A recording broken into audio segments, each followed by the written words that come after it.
CFM, en Tarn-et-Garonne, le MAG. Madame, monsieur, bonjour. Rémi Taureau est là avec vous pour la prochaine demi-heure.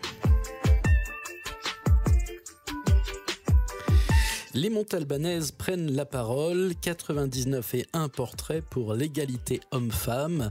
C'est un projet d'exposition qui avait été réalisé l'an passé par Myriam Kaff de MK Communication. Et cette exposition qui avait eu lieu à la maison de région de Montauban à l'époque, eh bien, s'est transformée aujourd'hui, a été upgradée en un très bel ouvrage qui est disponible déjà à la bibliothèque, à la médiathèque Mémo. Et puis à d'autres endroits dont on va parler avec Myriam Kaff, qui est l'initiatrice du projet et qui est notre invitée aujourd'hui. Bonjour Myriam. Bonjour. Comment allez-vous ? Très bien, merci. Donc les Montalbanaises prennent la parole, 99 et un portrait pour l'égalité homme-femme. C'était bien une idée au départ d'exposition photographique. En fait, c'était une idée de portrait. L'idée était de donner la parole à des femmes montalbanaises, Madame Tout-le-Monde en fait, et toute catégorie socio-professionnelle confondue. Après, on l'a accompagnée par la photo avec le concours de Johanna Cavell, qui a été ma binôme sur ce projet, qui est photographe à Montauban. Ça s'est développé avec le temps. On a eu l'exposition il y a 2 ans. En fait, le Covid a fait que le projet a été repensé. Donc, vu qu'on ne pouvait pas faire la rencontre avec toutes les contraintes sanitaires qu'il y avait à l'époque, il y a eu la communication sur les réseaux sociaux. Et c'est ce qui a impulsé un peu le projet. Après, quand je suis arrivée au 100 portraits dans la rédaction, je me suis vraiment posé la question sur la suite. Parce qu'on sait tous on connaît le caractère caduc des réseaux sociaux. Et puis, voilà. L'idée, c'était vraiment de perpétuer le projet. Quelque chose qui dure dans le temps. Tout à fait, d'où l'idée du livre. D'accord. Déjà, alors on va remonter un petit peu dans le temps. Comment vous avez choisi ces 99 plus une femme à qui vous avez donné la parole? Pardon ? Ah, plus un homme, pardon. Oui, c'est 99 femmes et un homme. Ah, d'accord. Oui, les 99 et 1, en fait, c'est 99 femmes et un homme. Parce que l'idée était de dire que nous ne sommes pas dans une guerre de sexe, que nous sommes ensemble à porter cette société, à vouloir réaliser ensemble ce projet de société. Le premier portrait a été dédié de manière symbolique à Olympe de Gouges, parce qu'on est quand même dans la ville de Olympe de Gouges. Et le 100e portrait a été consacré à Raphaël, qui est un homme de lettres, pédagogue, enseignant. Et on a bouclé le projet sur des paroles de petite fille, parce que l'idée était de dire que nous sommes là, mais après, ce projet de société dont on parle tant, on le veut aussi pour la génération à venir, pour nos filles, pour toutes les petites filles qui seront les femmes de demain. Donc le projet se boucle sur des paroles de petites filles. D'accord. Quel était on va dire la trame de l'interview que vous aviez prévue pour toutes ces femmes? Alors, pour être franche avec vous... Et cet homme, voilà. Alors, pour être tout à fait franche, j'avais un canevas de questions au début, ayant été journaliste pendant des années, ayant un parcours dans la presse, donc forcément, en fait, j'ai préparé. Après, quand je rencontrais ces femmes, la plupart, je ne les connaissais pas. C'était un concours de hasard. Je ne voulais pas la quantité, mais je voulais vraiment la qualité. Donc, je suis allée chercher, j'ai essayé d'avoir des métiers assez exhaustifs. La liste n'est pas complète. Il y a encore énormément de talents à Montauban à découvrir. Et à un moment, j'ai décidé de m'adapter à ces femmes, de les laisser parler, sans filtre en fait. Il n'y a pas eu de censure, il y a eu de la réécriture pour avoir un style journalistique, mais l'idée était vraiment de leur parler de leur perception de la société d'aujourd'hui. Et puis pour certains métiers je me suis adaptée en fait, comme je disais, parce qu'aujourd'hui on parle encore de métiers de femmes et de métiers d'hommes, alors que vous allez voir dans le livre, on a des parcours impressionnants et des métiers en fait auxquels on s'y attendait pas du tout. Voilà, donc du coup, à un moment, j'ai fait bouger le projet. Quand je l'avais imaginé au début d'une manière, après, il a évolué au gré du temps et au gré aussi de ces personnes rencontrées. On marque une petite pause dans notre conversation, Myriam Kaf, et je vous reprends dans un instant pour continuer. On va plonger un petit peu dans cet ouvrage 99 et un portrait pour l'égalité homme-femme dans un instant. À tout de suite. On me. Hey. Ooh.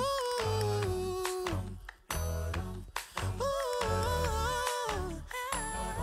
You got that bomb, baby. She was the girl next door. That's my fine-ass neighbor. Told her if she wants some sugar, baby, don't be a stranger. And she said, when I need something sweet, I'll be coming over to you. That girl was knocking in the middle of the night, wearing nothing but a robe that she took off inside. And she said, boy, I'm getting cold, here's what I need you to do.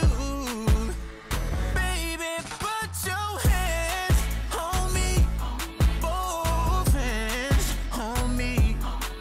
Right now, you're the only one I need.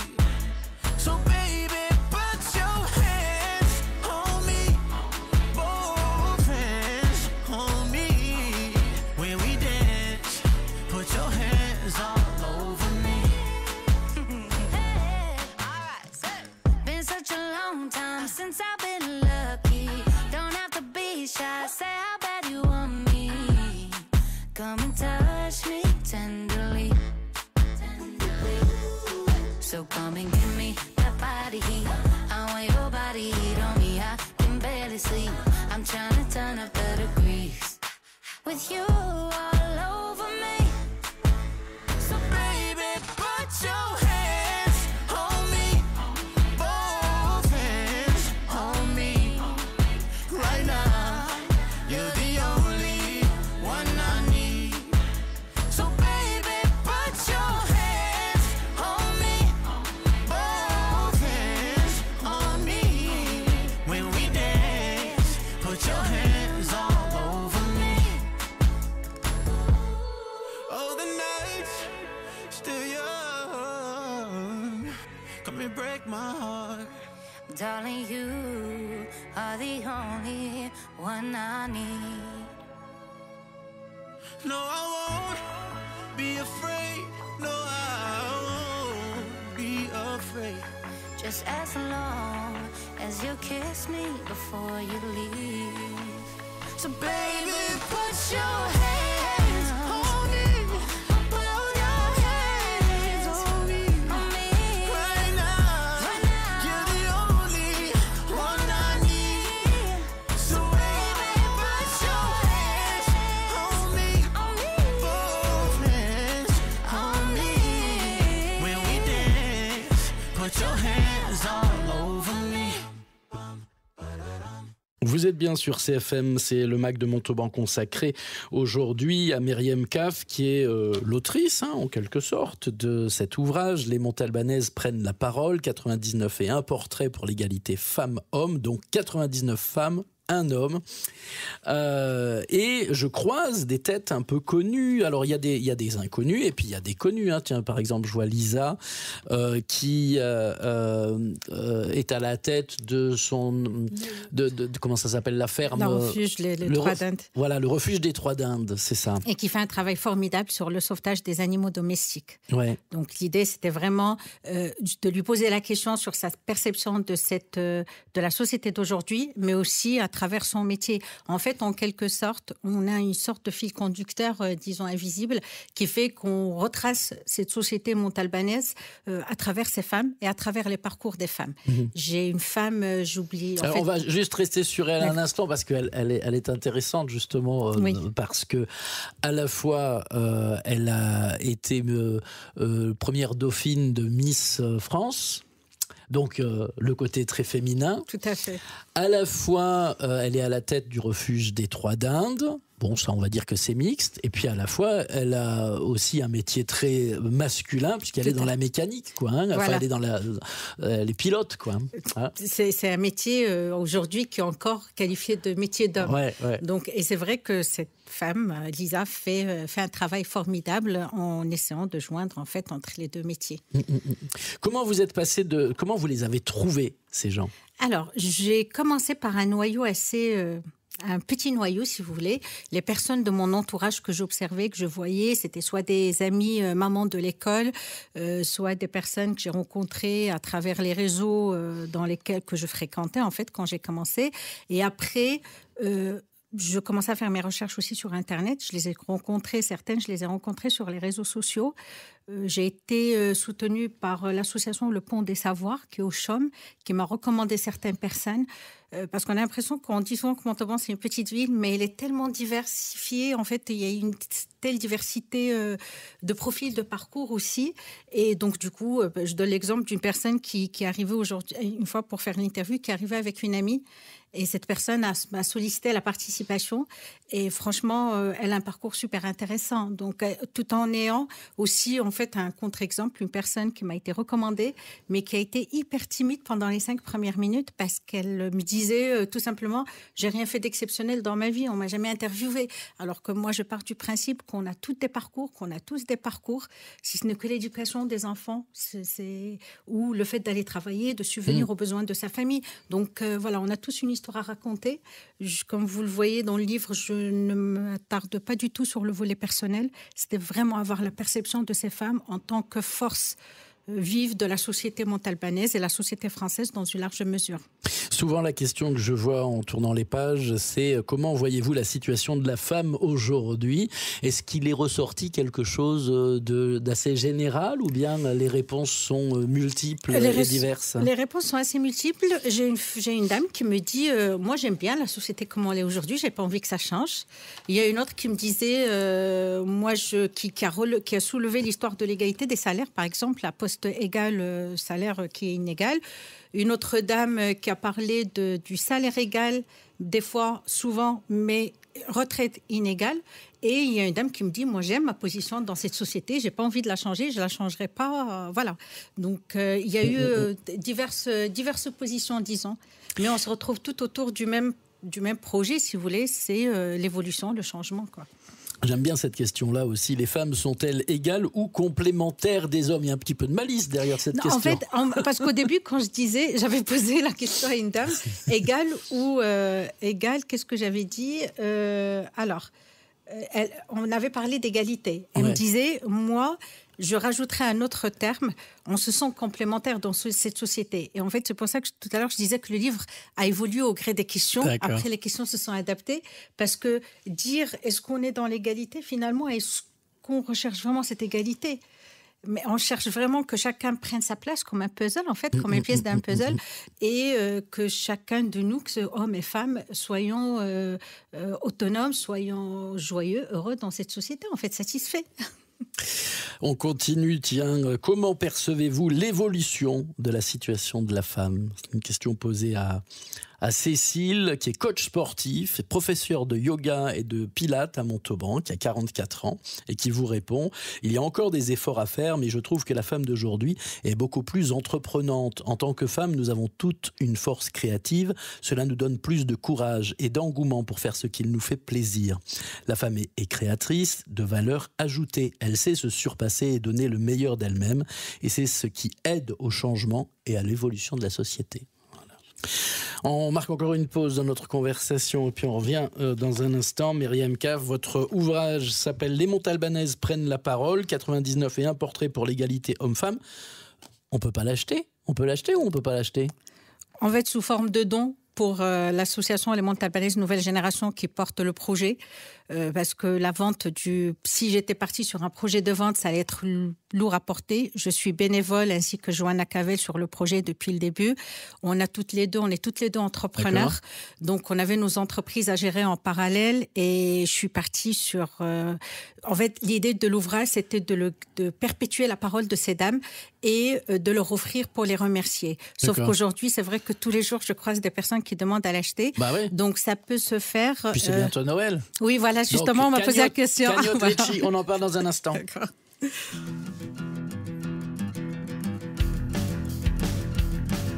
Tu m'avais dit ce soir, je ne veux plus te voir.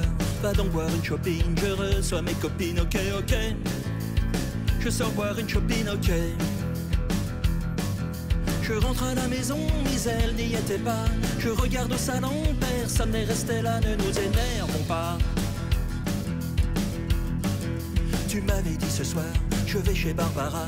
Si elle n'est pas là, je suis chez Cassandra, ok, ok. Tu pars encore une fois, ok.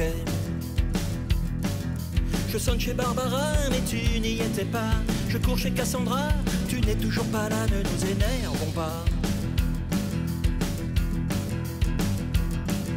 Tu m'avais dit ce soir, je serais à la piscine avec mes cousines, nous chassons notre spleen, ok, ok.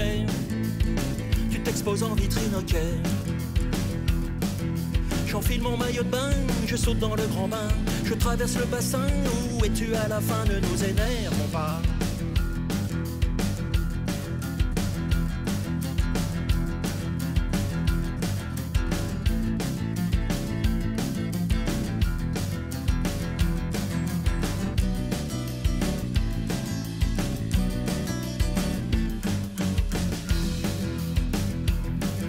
Tu m'avais dit ce soir, je vais faire du shopping, sans doute avec Delphine, nous lécherons les vitrines, ok, ok. Tu sors avec Delphine, ok. Je fais le tour du parking, ta voiture n'est pas là. Je vais voir au dancing, personne ne t'a vu là, ne nous énervons pas. Je me suis dit ce soir, puisque tu n'es pas là, j'ai mon échappatoire, faut que je me tire de là, ok, ok. Je sors sur le trottoir, ok. J'ai vidé trop de shopping, j'ai emmené Barbara. J'ai bu l'eau de la piscine, j'ai déchiré tes draps. Je suis resté calme, tu vois. Le MAG de Montauban, en compagnie de Myriam Caff, donc de MK Communication. Les Montalbanaises prennent la parole. Un joli livre qu'on pourrait mettre quand même sous le sapin, puisqu'il n'est pas complètement financé, ce projet, et donc on peut contribuer au financement de ce projet. Et comme dans on va dire, le concept du crowdfunding, on peut donner des sous et avoir en retour cet ouvrage. Tout à fait. En c'est fait, ça le projet est soutenu par l'association Les Montalbanaises les Montalbanaises Nouvelle Génération. Et on peut faire un don, on peut participer à finaliser en fait le prix de l'impression. Et qui est encore, voilà, on a encore de l'argent à trouver. Encore du boulot. Voilà, il y a pour encore du finaliser travail le à projet. faire. On a eu du soutien. Je remercie d'ailleurs toutes les personnes qui ont contribué sur la cagnotte Litchi. Mais voilà, il nous reste encore des fonds à trouver. Mais comme vous disiez, Rémi, l'idée, en fait, c'est de le recevoir en contrepartie, en fait. Et c'est vrai que c'est un livre qui peut tout à fait être sous le sapin et être offert pour les fêtes de fin d'année. Vous nous l'avez dit tout à l'heure, vous avez aussi interviewé des enfants. Qu'est-ce que ces jeunes femmes vous ont répondu ? Alors, il y a tous les âges. J'ai des jeunes filles de 16-14 ans, comme j'ai des petites de 7-8 ans. En lisant le livre, il faut prendre la parole des petites filles avec, il faut se mettre dans la peau des petites filles. J'ai une petite qui me dit, Clara, qui me dit quand je serai grande, je vais être belle et courageuse comme ma maman. Et ça veut tout dire en fait, parce qu'elle se réfère à cette maman. Elle la voit, c'est une chef d'entreprise. Et j'ai des filles qui ont le regard un peu plus posé, comme une jeune fille qui a soulevé la question du port du short dans les collèges, qui est interdit aux filles. Et pourquoi ? Parce qu'elle me disait, c'est pas une question d'habit. On peut être en pantalon. S'il y a un problème, il y aura un problème. Mais on peut être en mini-jupe et personne ne va nous aborder. Et je trouvais la réflexion assez posée. Et ces petites filles, en fait, leur donner la parole, c'est un peu les sensibiliser et puis leur dire, votre voix est entendue. Il faut prendre la parole, il faut se positionner dans la société. La première jeune petite fille qui participe, en fait, c'est la mienne. À la base, on ne l'expose pas du tout sur les réseaux sociaux, mais pour solliciter les mamans, on lui a donné la parole avec son papa. En fait, on était d'accord sur ça pour encourager, pour dire que voilà, c'est l'idée, c'est vraiment donner. J'ai donné aussi l'exemple, en fait, et du coup, après, j'ai été très sollicitée pour ça. Malheureusement, les sons sont vite arrivés. D'ailleurs, dernièrement, j'ai été sollicitée pour un 2e tome parce que voilà, les personnes ont découvert le projet sur les réseaux sociaux et beaucoup de personnes voulaient participer. Je m'excuse auprès de toutes les personnes que je n'ai pas pu prendre parce que je sens, ça paraît énorme, mais finalement, la liste a été vite bouclée et éventuellement, pourquoi pas un 2e tome différemment. Yasmine, donc, 8 ans. Je n'ai pas besoin qu'un garçon me dicte comment me comporter. Et j'aime bien sa définition de l'égalité. L'égalité, c'est très simple, c'est quelque chose qui est pareil ou équivalent. Je dirais que c'est comme une opération de calcul égale. Voilà. Par exemple, certaines personnes disent que les billes sont réservées aux garçons. Mais non, avec mes copines, nous avons également le droit de jouer aux billes, tout comme les garçons ont le droit de jouer à la poupée. Je fais aussi du skateboard et j'adore ça. En fait, c'est sorti, c'est des mots très simples. D'ailleurs, c'est ce qu'on va découvrir dans les autres aussi. C'est des mots très simples et qui veulent tout dire, en fait. Et moi, je le remarque aussi en tant que maman, c'est que depuis 2 ans, on n'assiste qu'à des anniversaires avec des filles. C'est soit les filles, alors que jusqu'à 7-8 ans, il y a une telle mixité dans les cours de récréation, ils jouent ensemble dans la simplicité et après le clivage commence voilà. Oui. Et même s'il y a clivage, il n'y a pas de souci, il faut juste qu'il se fasse dans les règles de l'art, qu'il n'y ait pas fille contre garçon, parce qu'il faut faire attention, ça peut vite arriver et s'installer en fait dans la manière de faire aussi au collège et au lycée. Du coup, pour soutenir le projet et peut-être le recevoir sous le sapin à Noël. Je garantis la livraison avant pour les fêtes de fin d'année pour Noël. Alors, comment on s'y prend? Où est-ce qu'on trouve ça? C'est sur une cagnotte Litchi? Tout à Qu'est-ce qu'on fait. tape sur Litchi? Les Montes Albanaises prennent la parole. Sinon, je peux laisser mes coordonnées si vous voulez. On fera un lien sur la page du podcast Tout à fait. que vous pourrez réentendre sur cfmradio.fr. Merci beaucoup. Est-ce qu'il y a d'autres projets du même type? Myriam Kaf, vous nous avez parlé éventuellement d'un tome 2, mais quels sont vos autres projets? En fait, là, le livre sera résumé un peu, si vous voulez, en film. C'est en fait 15-20 minutes. Même si je suis accompagnée par une maison de production, Cortable d'ailleurs, qui va en faire plus long. Mais l'idée aujourd'hui, c'est de transformer le livre en e-vidéo pour aussi, un peu sensibilisé par l'image. D'accord. Voilà. Donner une résonance aussi sur les réseaux sociaux. Vous êtes sur Instagram, LinkedIn. TikTok, moi. J'essaie, mais bon, je suis pas encore convaincue. Mais je suis plus présente sur LinkedIn. Il y a une page Facebook consacrée au projet. Les Montes Albanaises prennent la parole. Et puis sur Instagram, bien sûr. D'accord. Facebook, non, ça y est, c'est abandonné. Non, si, je suis. Même si les jeunes générations considèrent que ça fait has-been, mais bon, j'y suis encore sur LinkedIn et Instagram. Et comme je disais sur Facebook, la page s'appelle Les Montes Albanaises prennent la parole. Myriam Kaf, MK Communication, merci beaucoup d'être venue nous présenter Merci Rémi, votre projet. merci pour votre accueil. Avec plaisir, à bientôt. À bientôt. Vos podcasts et replays. Podcasts et replays. cfmradio.fr